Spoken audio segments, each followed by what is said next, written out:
Bien, estoy con el ministro de Planificación, René Orellana.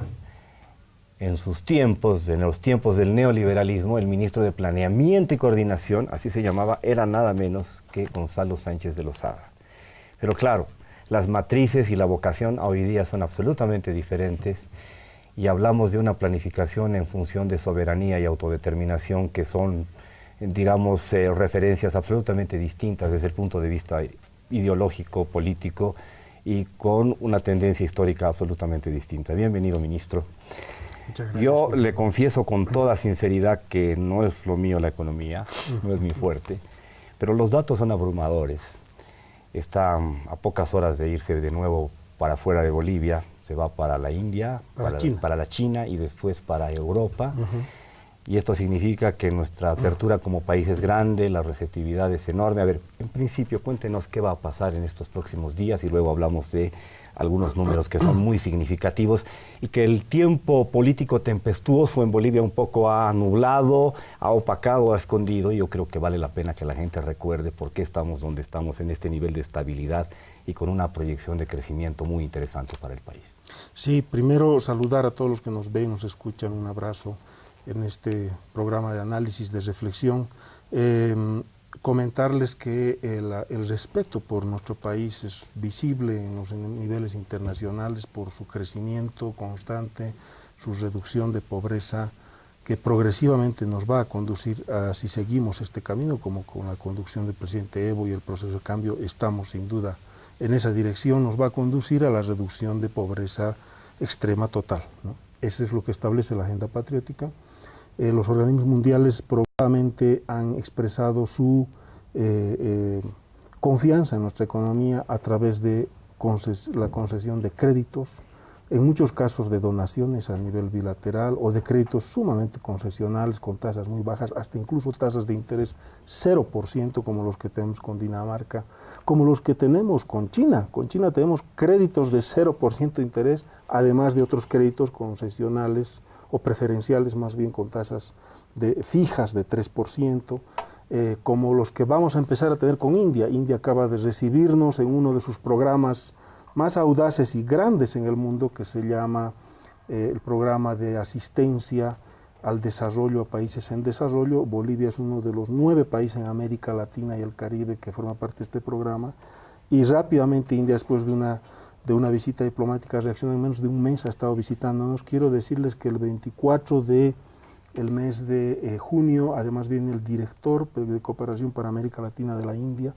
Vino hace unos días el embajador con una delegación de empresarios indios a visitar el país y a ofrecer también líneas de crédito a través de bancos privados, además de la oferta al país como gobierno, como estado de créditos muy blandos, que vienen acompañados de apertura de mercados, en fin. Aquí está la evidencia del respeto y la confianza que se ha ganado en nuestra economía, a diferencia del periodo neoliberal. El periodo neoliberal, es bueno que lo sepan, que los jóvenes, los que recordamos ese periodo, conflictos, me acuerdo yo de las guerras. En Bolivia teníamos guerras todo el tiempo, guerra del agua, guerra por la tierra, guerra de la coca, guerra del gas.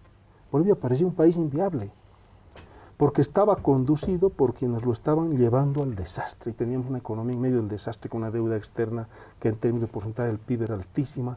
Hoy Bolivia es un país que goza de confianza y respeto, un país que se está abriendo a los mercados de inversiones internacionales.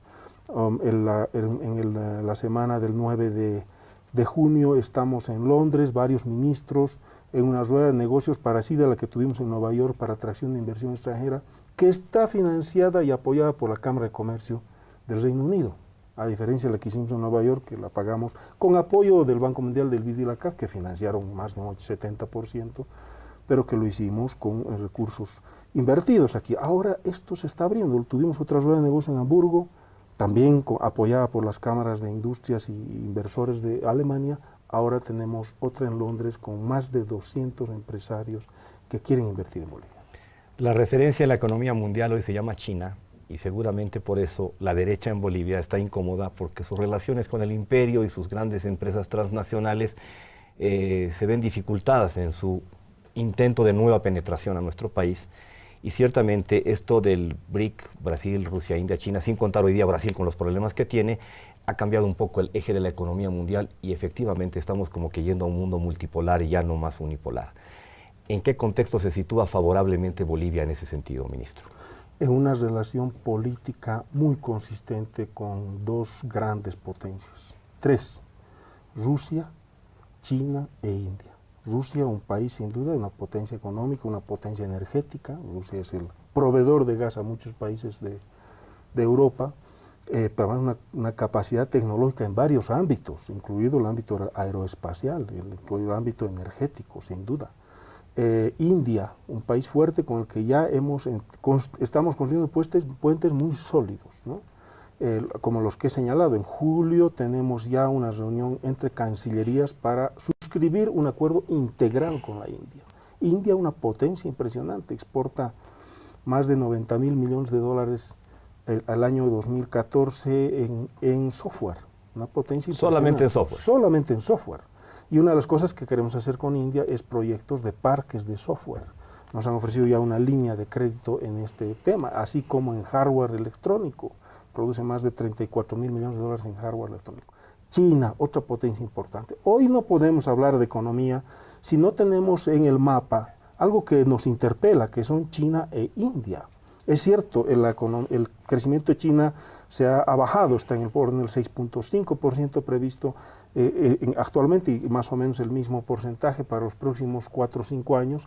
India 7.6% en promedio en los próximos 5 años. Hacia el año 2030 China tendrá 1.000 millones de personas en la clase media, 1.000 millones. Hoy tiene India 500 millones en la clase media. Sus hábitos de consumo son distintos, son mucho más selectivos, están buscando alimentos, por ejemplo, altamente no es el consumismo nutritivos. capitalista que conocemos, ¿no? Del supermercado, ¿no? No es ese. Exactamente, es un consumo distinto. Por ejemplo, ahora en India estábamos visitando el Ministerio de Transformación Industrial de Alimentos, se llama ese ministerio. Y ellos nos han pedido alimentos orgánicos.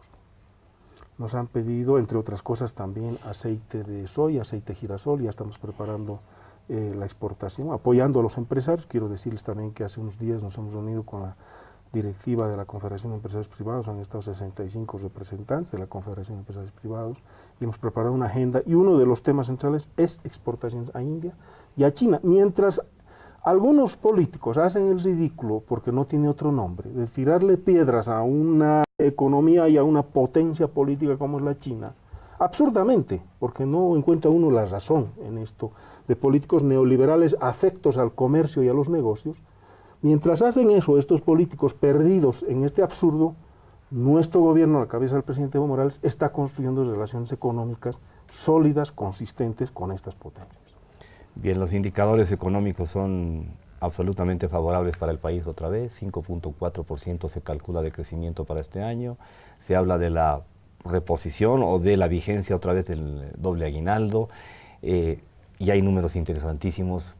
La desigualdad ha caído en Bolivia de manera significativa, por lo tanto se está cerrando esa brecha, y el objetivo hacia el 2025, que es cero pobreza extrema, creo que se puede pensar hoy día que es posible conseguirlo. Tenemos que conseguirlo, para eso necesitamos crecimiento económico, inversión, las pequeñas y medianas empresas fortalecidas, la economía comunitaria y cooperativa fortalecida, hay que abrir mercados de exportación, hay que fortalecer nuestro mercado interno, hay que incrementar las inversiones. Ese es el camino que debemos seguir y es el camino que quieren frustrar y sabotear este tipo de campañas que apuntaron a destruir la imagen del presidente Evo Morales de una manera burda y de una manera perversa, ¿no? Con una campaña sucia, pero más allá de esto, nuestro presidente y nuestro gobierno sigue responsablemente conduciendo la economía, y yo les voy a mostrar algunos datos que seguramente analizaremos. A ver, adelante, los datos más importantes, más significativos, que no están en los medios, porque los medios, sobre todo los vinculados a ciertos intereses muy concretos, están más bien interesados en esconder esa información. Ahí yo discrepo un poco con el ministro Quintana, con el tema del famoso cártel de la mentira. Yo creo que más que mentir, esconden, y al esconder generan medias verdades, y al generar medias verdades, percepciones equivocadas probablemente de la población. Sí, además lamentamos, algunos medios o algunos programas de medios también se dedican a divertir y a hacer de la política un gran escándalo y no lo que es un servicio. y en esa dirección tenemos que trabajar. Importante señalar, nuestro país ha crecido en promedio en los últimos 10 años a 5%, un poquito más de 5%. Este año esperamos alcanzar poco más del 5%, estamos en el orden del 5%, este año el crecimiento del PIB. La inversión pública ahí es fundamental, tenemos una inversión prevista de más de 8.000 millones de dólares. Un país que sigue bajando en su pobreza extrema, está subiendo muchos pobres a la clase media. Un informe que acaba de sacar incluso el PNUD dice que más de 2 millones de personas han subido a la clase media. Nosotros hemos calculado entre 2.3 y 2.6 millones de personas que han subido a la clase media. Y hasta el propio Banco Mundial, en un informe que yo quiero citarlo acá, que te lo mostraba Julio, este informe que acaba de salir, es un resumen de un libro que va a publicar que se llama Pobreza y Prosperidad Compartida, el reporte del año 2016, que corresponde al 10 de mayo del 2016, va a publicarse a fin de año. Dice algo que nos sorprende, el presidente lo citaba en el 25 de mayo, el día en Chuquisaca, el aniversario de Chuquisaca. Miren ustedes este gráfico, no sé si se puede ver. Sí, aquí pueden ver ustedes en el gráfico la estadística de los países que han hecho que crezcan más los ingresos del 40% de su población con menos ingresos. Repito, el 40% de la población que tiene menos ingresos, aquí se mide cuánto ha crecido su ingreso, valga la pena la reiteración. Específicamente ese 40%. Ese 40%. Y Bolivia es el campeón. Aquí está Bolivia. Este es Bolivia. Para el año periodo 2007-2012, Bolivia es el primer país en el mundo, fíjense, que alcanza el mayor crecimiento de ingresos, de renta, de su población, del 40% de su población, con menores ingresos, que no es solamente la población pobre es relativa, está todavía mucho más baja. Mire. Y hay países que han bajado los ingresos, hasta el propio Estados Unidos. Hay países en Asia, en África, por supuesto, también que han viajado, en Oriente Medio, que han bajado sus ingresos. Bolivia lleva el liderazgo en el crecimiento, y esto equivale a decir reducción de desigualdad. Esa es la conclusión que uno saca con un gráfico como este, que es sorprendente. Quiere decir que el proceso de cambio ha sido fundamental para transformar su país, no solo mostrar un país digno y soberano, un país que ha sido capaz de construir una economía fuerte, un país que además está reduciendo su pobreza, un país que atrae inversión, genera confianza en los organismos internacionales, un país que ha transformado instrumentos de Naciones Unidas tan fundamentales, como por ejemplo la Declaración del Día Internacional de la Madre Tierra, el derecho humano al acceso al agua y el saneamiento, entre otros, podríamos mencionar muchos otros más. Eso es Bolivia hoy, un país que está en el centro del debate internacional y en el centro de atracción de la inversión extranjera. El exministro de Finanzas del gobierno de la UDP, Ernesto Araníbar Quiroga, en una entrevista muy interesante a partir de un libro que ha publicado acerca del famoso tema de la desdolarización que él encabezó como responsable de las finanzas del país en los años 80, dice que es la primera vez que en Bolivia se crece 3 décadas continuas, porque todo era discontinuo. Una crecíamos, otra decrecíamos y así sucesivamente. ¿Cuán importante, ministro, es la continuidad política para la sostenibilidad de la economía y los proyectos de desarrollo? La estabilidad política está garantizada por una conducción fuerte, diría yo, planificada de la economía. Un liderazgo consistente, con visión, y ahí tenemos un presidente que ha sido capaz de conducir la economía con gran rigor, además de ajuste cuando debía hacerse ajustes a nuestros mecanismos y a nuestras políticas, pero además con la planificación. Decía yo tengo acá en mis manos el Plan de Desarrollo Económico y Social, que es ahora nuestro instrumento de los próximos 5 años. Así, este es nuestro plan de corto plazo, de 5 años, y tenemos también, como ustedes saben, nuestro plan de largo plazo, que es la Agenda Patriótica. Es el programa de gobierno, prácticamente. Es un plan de Estado, ¿no?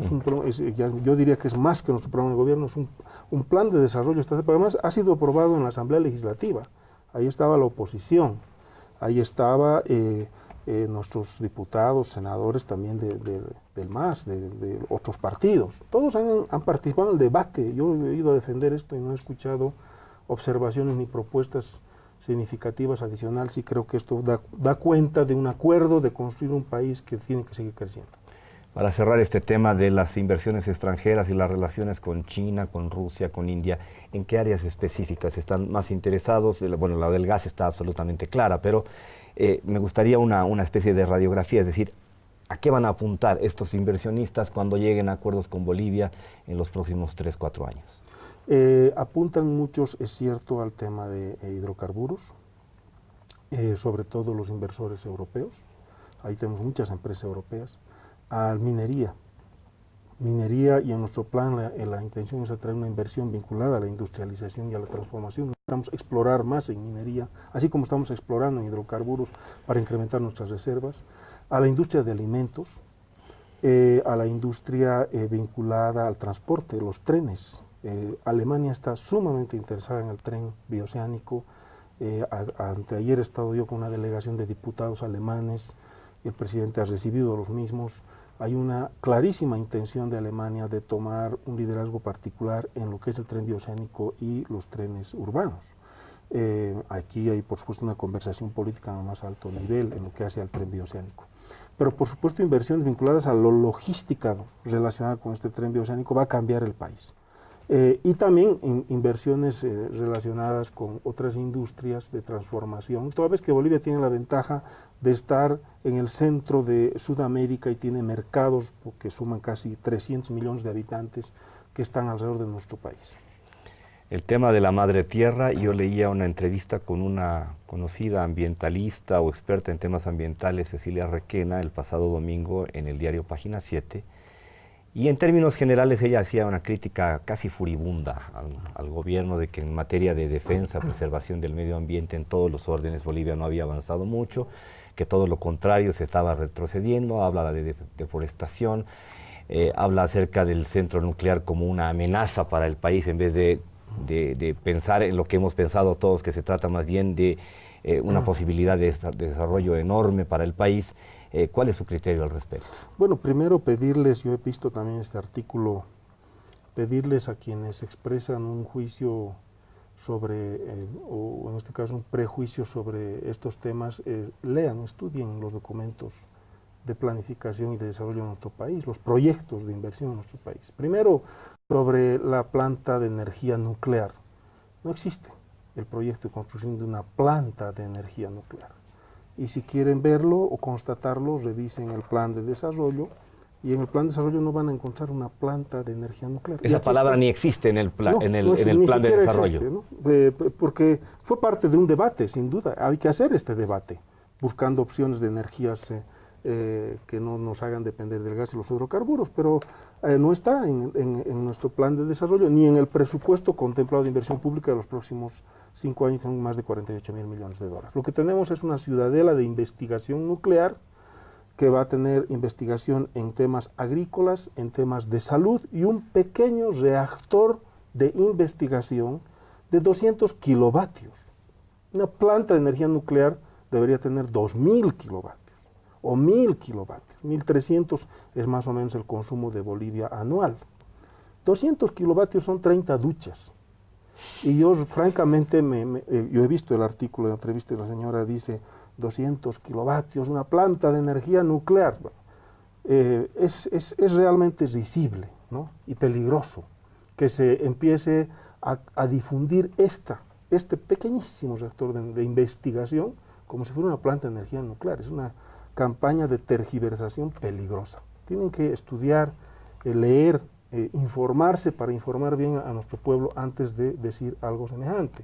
O, por ejemplo, se ha dicho, van a deforestar 10 millones de hectáreas de selva virgen, de bosque virgen, y para dárselas a los empresarios y hacer la monoproducción de soya, y 1 millón de hectáreas por año. Mentira. El presidente hizo una conferencia de prensa sobre estos temas y llamó a esto las 5 afirmaciones falsas. Una de ellas es esta. No está ni en la agenda patriótica, ni en el plan de desarrollo quinquenal, la deforestación de 10 millones de hectáreas y menos de bosque virgen para la monoproducción de soya.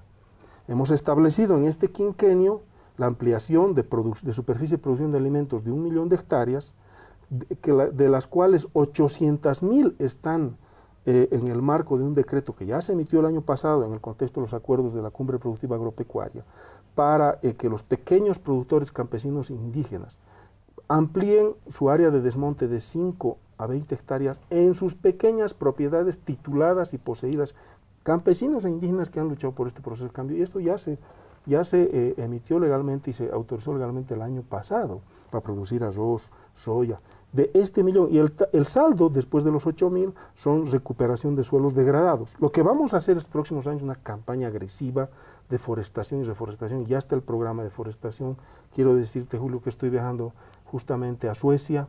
Voy a estar antes en Bruselas, con la Unión Europea. Estamos ya empezando a buscar recursos financieros para una campaña de forestación y reforestación que va a tener un componente de forestación comercial, bosques que se pueden aprovechar para fines productivos, industriales, forestación ornamental, agroforestación, donde tenemos un enorme potencial también para producir alimentos. Bien, ministro, vamos a hacer una pausa, una única pausa en el programa y luego hablamos de temas más específicos.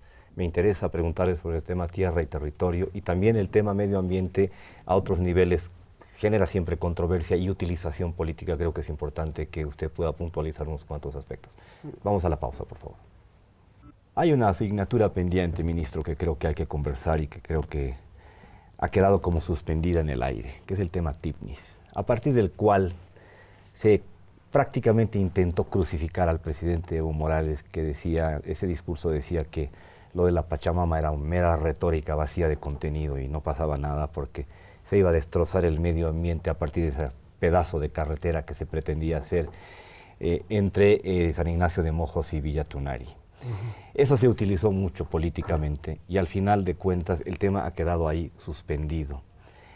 ¿Cómo va a reenfocar el gobierno este asunto? ¿Va a haber posibilidad realmente de hacer efectivamente esa carretera que a los benianos les interesa muchísimo, que les significaría otra salida del Beni, no solo por Santa Cruz, sino alternativa para generar otro tipo de dinámica económica, cosa que no se ha explicado suficientemente porque creo que hubo un enfoque equivocado en términos de estrategia política para plantear la construcción de la carretera? Se debió haber hecho desde la base y no desde la cúpula, ese es mi criterio, y creo que a partir de ahí vinieron todos los problemas y todo el manejo y la utilización política que se hizo del mismo. Sí, hubo una utilización política dañina, digo yo, agresiva, para también destruir a nuestro gobierno. Y yo creo que esto es un tema que hay que debatirlo. Siempre se planteó la necesidad de la discusión de este tema porque tiene que ver con buscar una complementariedad entre la conservación y también el desarrollo. Por eso hablamos de desarrollo integral. El desarrollo integral tiene que ser en armonía con la madre tierra, pero armonía no quiere decir no tocar, no quiere decir dejar que las poblaciones que están en los bosques vivan aisladas y sin acceso a los centros de salud o se beneficien de los proyectos de salud y educación. Necesitamos encontrar un punto de equilibrio y esa falsa dicotomía de conservación o protección ambiental versus desarrollo no tiene sentido. Y eso supone encontrar un punto de equilibrio. Necesitamos articular a la Amazonía. Tenemos poblaciones dispersas. El otro día hemos tenido una evaluación sobre el contrabando en zonas de frontera de la Amazonía, perdidas en nuestro territorio, donde no tenemos vías de comunicación, salvo fluviales, y donde hay tráfico, porque nuestro control no es suficiente. Y para eso necesitamos articular nuestra población, y eso supone construir carreteras, construir aeropuertos, pero además conservar nuestras funciones ambientales de los ecosistemas. Difícil logro que tenemos que buscarlo a través de la especificidad de cada uno de nuestros proyectos. Hay carreteras que ya se están construyendo para articular la Amazonía, como Rurrenabaque-Riberalta, por ejemplo. El presidente ha estado ya en su inauguración. Esta carretera está apoyándose también en financiamiento de la cooperación china. Hay otras más en el corredor norte, en Beni, articuladas al corredor norte, en Pando, con financiamiento de la CAF, por ejemplo, y otras fuentes de financiamiento. Y en algún momento este tema tenemos que volver a tocarlo, ¿no? Por supuesto, hay que encontrar la fórmula que nos permita fortalecer, digo yo, los ecosistemas, pero también fortalecer las comunidades y pueblos indígenas, así como lograr que tengamos un desarrollo nacional articulado y la interconexión de nuestras poblaciones en la Amazonía. Otro tema importante es el tema tierra y territorio. Hace buen tiempo que ya no hablamos de saneamiento de tierras. Yo sé que se han conseguido cosas muy significativas con el INRA en la última década. ¿En qué estado se encuentra el tema de saneamiento y el tema de la tierra y el territorio? ¿Cómo se están manejando las tierras fiscales? ¿Qué está pasando en esa materia? El Ministerio de Economía Rural no está diciendo cosas al respecto, y realmente desde el día en que se fue Alejandro Almaraz, que rompió con el gobierno, y se fue Juan Carlos Rojas del INRA, la información sobre ese tema prácticamente ha desaparecido de la agenda nacional. Bueno, yo creo que es importante reconocer que hemos hecho enormes esfuerzos en saneamiento y titulación de tierras. Decía yo que una de las características del periodo neoliberal era justamente la guerra por la tierra. No sé si recuerdas, Julio, era la gran guerra, era la gran guerra esa. ¿Te acuerdas de la masacre de Pananti? Exactamente. Murieron niños, mujeres gestantes, de la manera más atroz, asesinados por tierra. Eso no tenemos hoy. Eso les decía yo el otro día a los empresarios, en un evento que tuvimos con ellos, que hablaban del tema de inseguridad. Hoy hemos avanzado significativamente en la solución del tema tierra. Y permítanme mostrarles este cuadro que está en el plan de desarrollo, en su diagnóstico, en la parte del diagnóstico. Y aquí podrán ver, no sé si se llega a ver acá el cuadro de acá abajo, que entre el año 2006 y 2015 hemos saneado y titulado 64 millones de hectáreas. Heredamos el país con 9.3 millones de hectáreas saneadas y tituladas. Miren el salto, de 9.3 a 64 millones. El total es de 73 millones. Nos queda un camino por recorrer. Estamos avanzando en esa dirección, y para ello es importante también mencionar que acabamos de concretar un crédito con el BID de 60 millones de dólares para terminar el saneamiento en el país. Los costos de saneamiento son muchísimo más bajos que los que se cobraban en la época neoliberal. Pero también es importante ver que hemos titulado a comunidades campesinas e indígenas de manera significativa. Yo acá les voy a mostrar un cuadro, un gráfico, a ver si podemos ver este pastel de acá abajo, donde podrán ver ustedes lo que nos queda por sanear, sobre lo cual estamos avanzando significativamente, pero la cantidad de tierras que se ha saneado para tierras comunitarias de origen y para pequeñas propiedades. Estamos hablando de más de 40 millones, 41, 42 millones de hectáreas, ¿no? Esto es importante, también por supuesto a la empresa y a la propiedad privada, pero esto da cuenta de los avances que hemos hecho en el país, y aquí estamos dando un respaldo fuerte al INRA. Sin duda la máxima autoridad ejecutiva, que es el ministro de Desarrollo Rural, le tocará la conducción operativa de este proceso. Otro tema importante, seguridad alimentaria. ¿Estamos garantizados los bolivianos en cómo está la producción, y en esa materia se está trabajando sostenidamente? Hubo un momento de este proceso en el que había que exportarlo todo y empezaron a poner restricciones, había que garantizar el mercado interno, y por lo tanto se cambió también de paradigma en ese sentido y se comenzaron a hacer políticas en otro sentido. Se habló me acuerdo perfectamente de las políticas de precio justo, cosa que prevalece todavía. ¿Cómo estamos en esa materia? Tenemos un país que ejerce efectivamente lo que se llama la soberanía alimentaria. La soberanía quiere decir que tenemos la regulación y el control de la exportación, por ejemplo, solo para hablar de un componente. Cuando existe escasez en el mercado de algunos alimentos, cerramos las fronteras, limitamos la exportación para garantizar que tengamos que comer, y los insumos para la producción. Cuando existe un superávit productivo, después de que el mercado ha sido satisfecho, abrimos la exportación. Lo que hay que hacer es mejorar, incrementar la productividad para mejorar la producción, de tal modo que nuestro equilibrio entre exportación e importación, privilegiando nuestro consumo interno, nos permita también exportar, sobre todo alimentos procesados, ¿no? Hace poco había un acuerdo con los productores de azúcar para para permitir la exportación de una cantidad importante de azúcar. Tenemos que avanzar todavía más en la producción de trigo. Hoy estamos produciendo la mitad de lo que consumimos. Hay un avance significativo, sin duda, Ya no dependemos del PL 480, ¿no? Ya no dependemos, no pedimos la donación de trigo, nosotros estamos produciendo. Ahí tenemos un operador central que es EMAPA, que también nos permite regular precios en el mercado. Y una de las deficiencias que teníamos y que ahora la estamos resolviendo es el tema de los silos, los centros de acopio. Estamos construyendo muchos centros de acopio de grande y mediana dimensión y apoyando a los pequeños para construir pequeños centros de acopio. De tal modo que cuando tengamos una superproducción, una producción adicional, una producción significativa, por ejemplo de maíz, tengamos dónde guardarlo.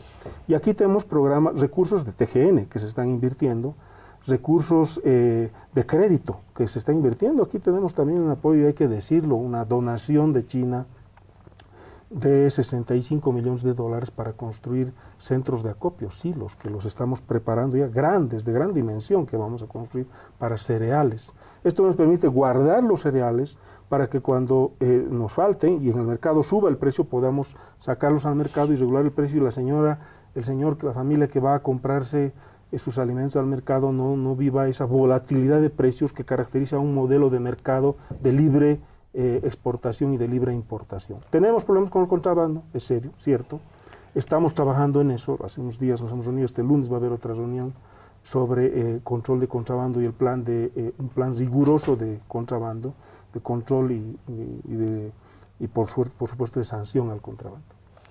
Extractivismo e industrialización, un gran desafío histórico del que hablamos permanentemente. El vicepresidente García Linera ha dicho hace unos meses que todavía vamos a vivir el extractivismo y que eso no nos tiene que traumatizar, que no nos tiene que complicar y que no nos tiene que poner en la situación de que el proyecto económico del gobierno ha fracasado porque la industrialización hasta ahora no se produce. Edgar Ramírez, que es el director del archivo de Comibol, gran minero, dirigente de la COB histórico, ha dicho que en minería no hemos hecho lo que significativamente sí se ha hecho en hidrocarburos, que somos soberanos, en la minería tenemos todavía muchos problemas. ¿Cuál es la perspectiva en ese sentido, ministro? Que son dos elementos centrales para que Bolivia definitivamente dé un salto cualitativo fundamental en su economía. Yo diría que vamos a todavía requerir de los ingresos de algunas áreas extractivas.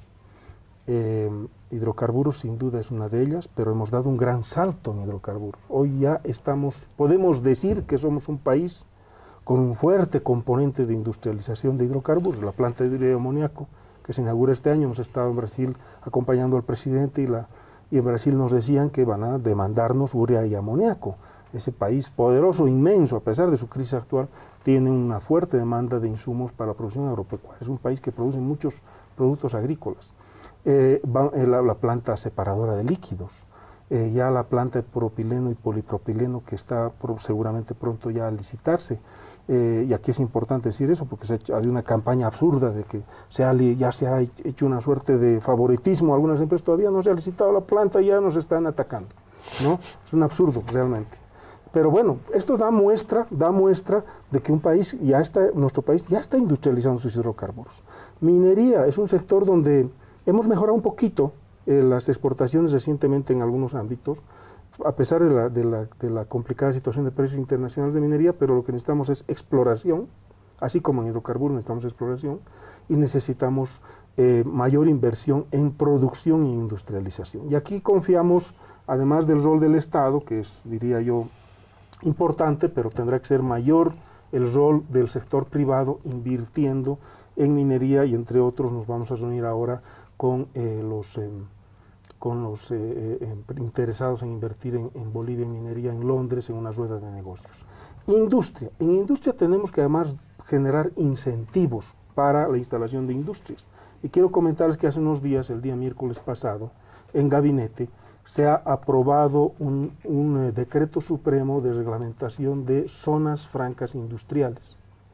Y este va a ser un incentivo muy poderoso para la inversión privada nacional y para la inversión extranjera en industrias, ¿no? Para que se instalen en estas zonas francas, rápidamente, ahí tiene un liderazgo importante, un rol específico legalmente hablando del Ministerio de Economía y Finanzas y el Ministerio de Producción y Economía Plural, para que estas zonas francas acojan inversiones industriales, promuevan el consumo de nuestra materia y nuestra materia prima y la transformen en insumos industrializados. Hacia el año 2020-21, según nuestro plan de desarrollo, tendremos que subir la participación del PIB de productos no extractivos a casi el 50%. Eso está contemplado en el plan. Y justamente en el plan, si podemos ver esta pastel acá de participación de la inversión pública, lo que hemos hecho es colocar la mayor parte de recursos en producción y transformación de productos, que está en 56% de la inversión pública hacia el año 2020 en nuestro plan de desarrollo.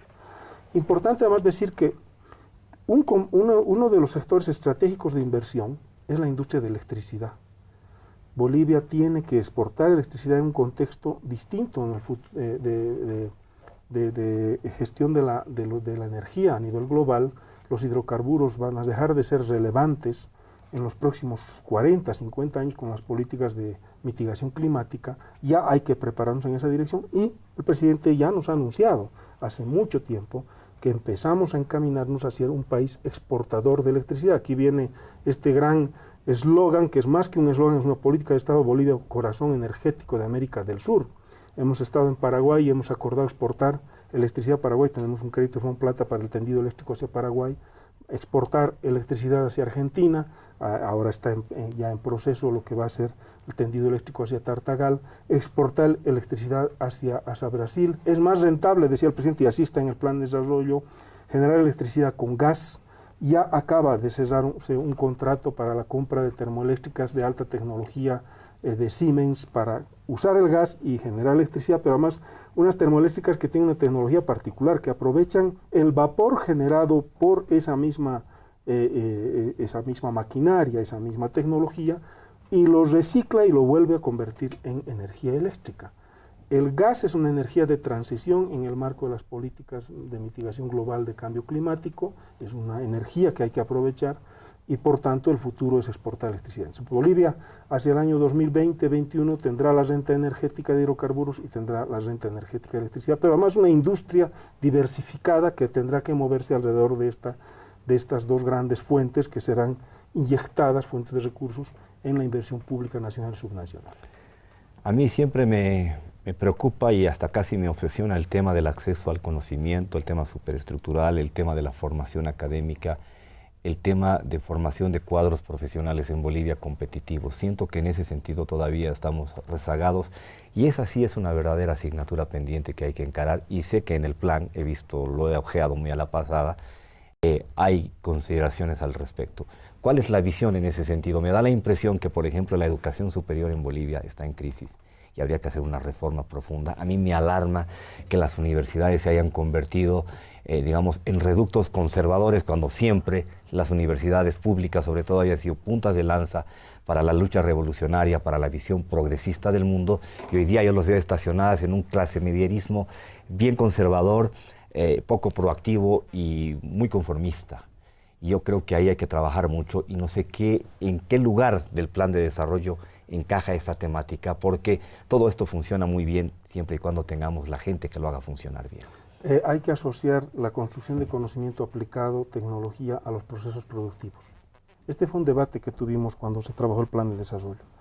Conocimiento científico, sí, importante, el conocimiento científico puro, que se llama la construcción de ciencia. Ese centro nuclear, por ejemplo, perdón que lo interrumpa, sí, está siendo manejado por jóvenes que han sido capacitados profesionalmente en la China, ¿no es cierto?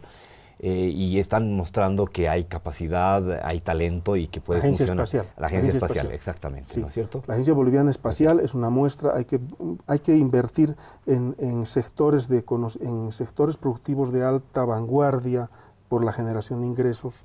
Allí hay que localizar conocimiento aplicado, tecnología, y esa es especialización, ¿no? Por ejemplo, sumamente especialización, energía, investigación vinculada al mejoramiento de los alimentos y la salud en el tema nuclear. Hospitales, donde vamos a invertir más de 1.700 millones de dólares en hospitales. Ya tenemos preparada la gestión para el financiamiento de 1.000 millones inicialmente. El tema, sin duda, hidrocarburos, minería, sin duda, la industria de alimentos. ¿Qué es lo que establece el plan? El plan establece que todas las instituciones vinculadas al sector productivo anualmente deben tener un presupuesto para investigación y desarrollo de tecnología y asociarlo a sus procesos productivos. Ahora, ¿qué quiere decir esto? Que, por ejemplo, en el área de software, que es en la que vamos a entrar junto con el apoyo de India, o hardware electrónico, ahí está el Ministerio de Producción preparando ya un paquete de proyectos que vamos a enviar a la India. tendremos que tener procesos de investigación y de asistencia vinculados a estas áreas. Pero también las universidades, es importante, como tú lo dices, que nos acompañen. Las universidades públicas, las universidades privadas, que están tomando un rol muy particular en algunas de ellas en la generación de conocimiento y tecnología. Aquí hay que estimularlas y apoyarlas vinculadas a los procesos productivos, repito, y eso está también en el plan, en los alimentos, en la innovación de alimentos que tengan alto potencial nutritivo, y aquí tenemos que también aprovechar las prácticas y técnicas y tecnologías locales. Centro Espacial, el tema del satélite, por favor, explíquele a la gente cuál es la utilidad, cuál es el valor. ¿Se ha utilizado políticamente también esto? Tenemos un satélite que mucha gente de la derecha y gente muy interesada en que se muestren proyectos como elefantes blancos en Bolivia no funcionan. ¿Está funcionando? ¿Qué resultados iniciales está dando? ¿Qué tipo de beneficios le va a traer en el mediano y en el largo plazo al país? Ya le está trayendo beneficios. Es más, la Agencia Boliviana de Energía está recibiendo recursos provenientes de los servicios que presta nuestro satélite. Nuestro satélite progresivamente incrementará su capacidad de uso hasta lograr el 100% de su potencial. Tiene que ir acompañado de la amplitud, de la ampliación de la cobertura también, por ejemplo, de servicios de Internet, y ahí tenemos un rol importante de Entel, así como acompañar a la telecomunicación. Y nuestro satélite ahí ocupa un lugar central. Nuestro gobierno ha hecho inversiones estratégicas y esta es una de ellas. Los servicios que presta al país, sin duda, no solamente son importantes en ámbitos vinculados a la comunicación entre ciudadanos, entre empresas, a mover la economía entre ellas, porque hoy la economía se mueve en sistemas de comunicación y telecomunicación, sino, por supuesto, también a la investigación. Y aquí tenemos, lo ha señalado, un equipo de jóvenes que ha sido formado con China. China tiene hoy satélites, tiene hoy nanosatélites. Hoy están produciendo pequeñísimos satélites. El otro día yo tuve la suerte de visitar la agencia de China, y China nos está colaborando con la formación, además de, por supuesto, el crédito vinculado a este satélite. Tenemos la posibilidad también de abrir cooperación con India en este ámbito. India tiene satélites desde los años 80, incluso de principios de los 70, pequeños ensayos de satélites. Y aquí tenemos que seguir avanzando. Y es triste, en mi opinión, penoso, desde todo punto de vista, que tengamos una crítica a un esfuerzo de vanguardia tecnológica como es la investigación aeroespacial y la tecnología aeroespacial. Aquí tenemos que seguir invirtiendo más allá de esta crítica que no es real. Bien, todo esto que acaba de explicarnos, ministro, en esta hora de programa, que mucha gente no sabía y que va a saber viendo este programa, a mí me sorprende que no esté en políticas informativas del gobierno, y esta es una crítica al gobierno que le hago de manera muy fraternal, pero creo que hay que encararla, porque creo que lo político nos ha estado comiendo la cabeza en el mal sentido. Lo político, lo feo de la política, lo malo de la política, lo que no sirve para construir país. Para cerrar esta conversación, el tema del cambio climático y el calentamiento global, todo esto es muy lindo, muy interesante, deseable, ideal para el país, pero ¿en qué planeta vamos a estar viviendo los próximos 5 o 10 años con todas estas amenazas, con todos estos temas que tienen que ver con el calentamiento global, tema que usted conoce muy a fondo? Primero, antes de entrar al tema del cambio climático, sí, efectivamente creo que es importante admitir, tenemos que informar más y comunicar más sobre lo que estamos haciendo, y nuestro gobierno está haciendo muchas cosas, ¿no? Miren ustedes este ranking internacional del Banco Mundial de Bolivia, el primer lugar del mundo, no solo de América Latina, del mundo, en reducción de desigualdad. El presidente lo decía el otro día. Lo dice el Banco Mundial, no nosotros, ¿no? Es cierto, y aquí yo quiero llamar la atención sobre una campaña persistente que va a ir creciendo para no solo impedir que se difunda lo que hemos hecho, lo que ha hecho el pueblo con el mandato que ha dado nuestro gobierno, nuestro presidente, sino destruir y enlodar aquello bueno que estamos haciendo. Yo recuerdo ahora esta película famosa donde interpretan lo que sucedió en la campaña entre estos dos personajes del neoliberalismo, Sánchez de Lozada y Manfred Reyes, ha hecho una película en Hollywood, Sí, sí. y donde se reúnen unos asesores expertos en campañas electorales. Nuestra marca es la crisis. Nuestra Nuestra marca es la crisis. No me acordaba el Es nombre. una traducción literal la que estoy haciendo. Y en esta película los expertos asesores electorales que dicen algo que en la realidad hacen estos expertos, ¿no? Dicen, se sientan y empiezan a poner en la mesa, a ver, ¿cómo vamos a destruir a un político? Y dicen, a ver, no vamos a mostrar lo malo, vamos a agarrar lo bueno y lo vamos a ensuciar. Y esa es la estrategia perversa que están usando, ¿no? Y lo que está haciendo crecer al país hay que mostrarlo y hay que reconocerlo y no hacer esta campaña de destruir lo que estamos haciendo para hacer ver al pueblo, no personas ni un gobierno, sino que todo lo que se ha hecho está mal. Y ahí creo que es importante también el rol de programas de análisis como el que tú tienes, Julio, y otros más. Sobre el tema de cambio climático. El futuro se complica si no se cumplen los acuerdos de París. París ha establecido un límite máximo de 2 grados de incremento de la temperatura, dice con el esfuerzo de 1.5, pero depende mucho de las decisiones efectivas que cumplan los países desarrollados, particularmente de cambiar su matriz energética.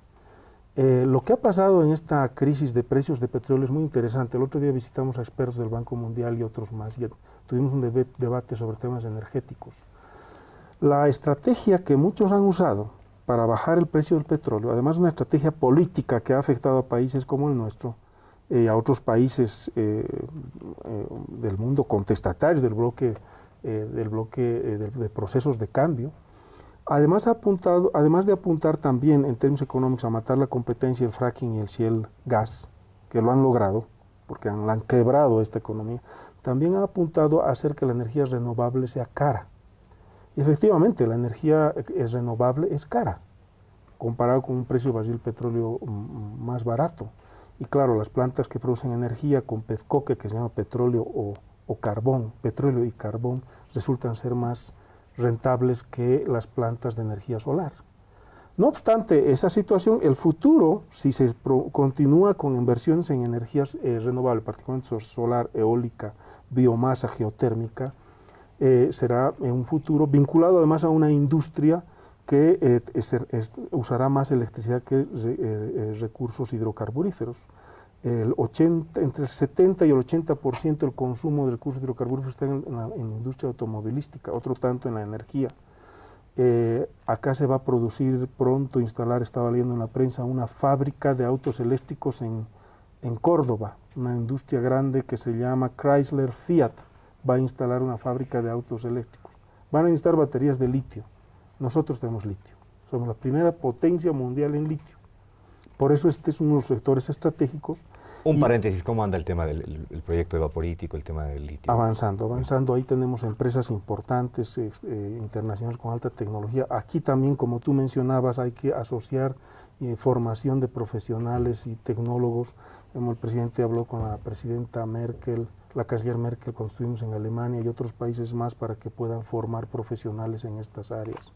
Entonces, inversión en energías renovables, decía yo, es una de las áreas en las que estamos invirtiendo muchos recursos. En el plan de desarrollo verán ustedes que hay varios proyectos de biomasa, de energía solar y eólica. Muchos de ellos, quiero decirles y adelantar, ya están con financiamiento externo. Bien. Última pregunta, y tiene que ver con geopolítica. Se reconfigura el planeta. Rusia, India, China tienen un rol distinto, una incidencia distinta, y ciertamente en ese contexto Estados Unidos tiene que hacer algo. Estados Unidos sigue considerándose la primera potencia del mundo y la policía del mundo desde el punto de vista ideológico. Dependiendo de si Trump es presidente o Clinton presidenta, las tendencias en términos de estilo pueden ser distintas, pero las líneas centrales van a ser prácticamente las mismas de conducción. ¿Cómo ve a Bolivia el ministro de Planificación del Desarrollo, que es una cosa tan grande como acabamos de ver, en su relación con Bolivia, una relación descontaminada y menos perversa, que está marcada por, digamos, la colisión ideológica? Es decir, nosotros no nos entendemos con los gringos porque tenemos una visión de las cosas totalmente distintas y les hemos demostrado que podemos sin ellos. Bolivia, un país con una visión ideológica clara, libertaria, soberana, promotor y fuerte pilar, diría yo, en la lucha contra el colonialismo, el imperialismo y el control y la expropiación de los recursos naturales. Eso es primero, porque nuestra conducción ideológica es central. Hoy tiene un Bolivia... Este plan sin esa conducción no se explica. Este plan además busca fortalecernos como un país soberano en el control de los recursos naturales, que atrae y fortalece la inversión extranjera, es cierto, pero como aliada.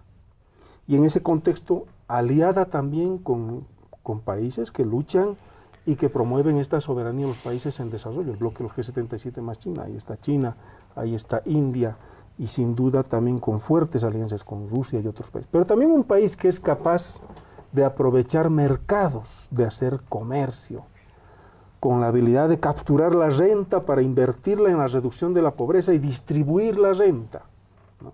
Eso es muy importante. El otro día hubo un debate con los empresarios, estaba el expresidente Toledo y el expresidente Toledo de Perú, decía, no hay que dar el pescado a los que piden alimentos, hay que darles la caña de pescado. El Goni usaba eso Sí, mucho, ¿no? Ese ejemplo lo usaba siempre Sánchez de Lozada. Sí. Claro, le daba la caña que pescar, que era una fuente de trabajo sin derechos, vulnerable, era un objeto de trabajo, no un instrumento de trabajo, no tenía derechos. En nuestro proceso de cambio no. En nuestro proceso de cambio capturamos la renta, ese es el pescado, y lo distribuimos en muchas formas. Ahí está el resultado del informe del Banco Mundial. Las rentas son las utilidades en las que participa el Estado, las participaciones en las empresas donde está el Estado, así como los impuestos, utilidades, participaciones e impuestos. La caña de pescar son la tierra, las fuentes de trabajo, la casa, los créditos para los pequeños productores.